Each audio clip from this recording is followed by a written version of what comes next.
I'm Bennett Stewart, CEO of EVA Dimensions, and I'm here today with Jim Fitterling, the President, Chief Operating Officer of the Dow Chemical Company, and Jim, just yesterday, named as the Chief Operating Officer of the combined Dow-DuPont materials business. Jim, Dow's been using EVA for several years now.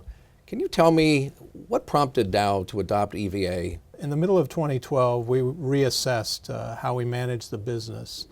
And we went back and looked at all the tools that were available to us. And we knew that we had to improve our total shareholder return and our return on capital. But we went back and we took a look at economic profit, a measure that we'd used since the 1990s.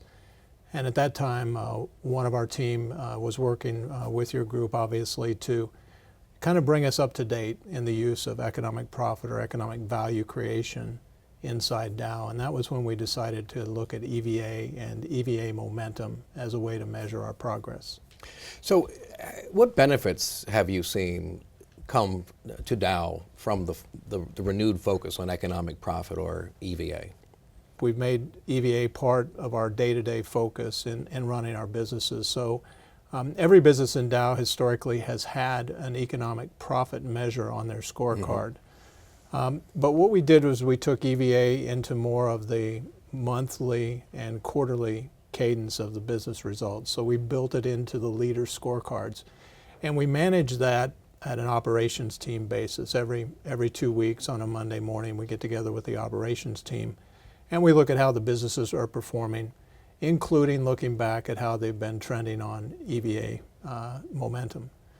And by doing that, it gave a more granular focus to the businesses on how they were managing trade-offs, price-volume trade-offs, how they were growing profitably, what they were doing in terms of variable margin generation, but also decisions around how they managed working capital. And for us, in a large part, working capital is finished goods inventory, but there's also a lot of work in process inventory when you've got a big integrated chemical And that's because complex. EVA charges for capital, makes it another P&L cost. So it makes it a very visible facet of whether you're managing your assets wisely or deploying capital profitably. So I think you've seen that come into play. Right, and we looked in the 90s when we started working with economic profit. Of course, every business got an economic profit measure, and we were measuring return on capital. In that case, we were looking at the capital charge from an ROC standpoint. But in EVA momentum, we're measuring more on a granular basis,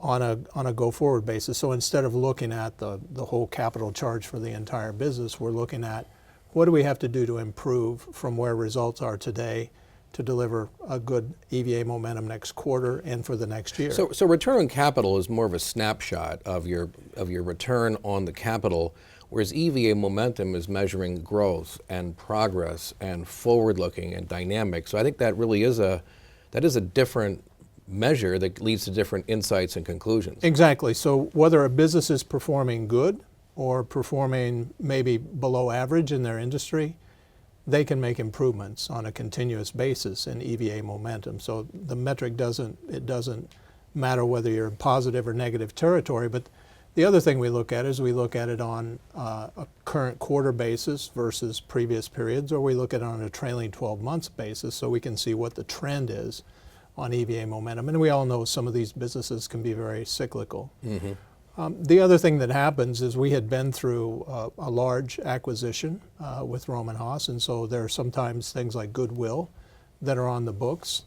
And EVA momentum really doesn't look at that goodwill charge. It looks at your base operations and what are you doing to improve. The goodwill is just a legacy. It's a sunk cost, and so why confuse the team with a return on capital measure where you can't even measure that? So again, it's that forward-looking view that really just brings into sharp relief those things you can manage instead of being confused by those things you cannot manage. Right, and at the same time though, the growth that you get has to be profitable growth. So it isn't going to reward a business leader for just moving volume out of their unit if that volume doesn't create profitable growth for the entity. At the same time, you're not making a decision to build a brand new asset. So until you need to make that decision, you really don't need the lens of return on capital.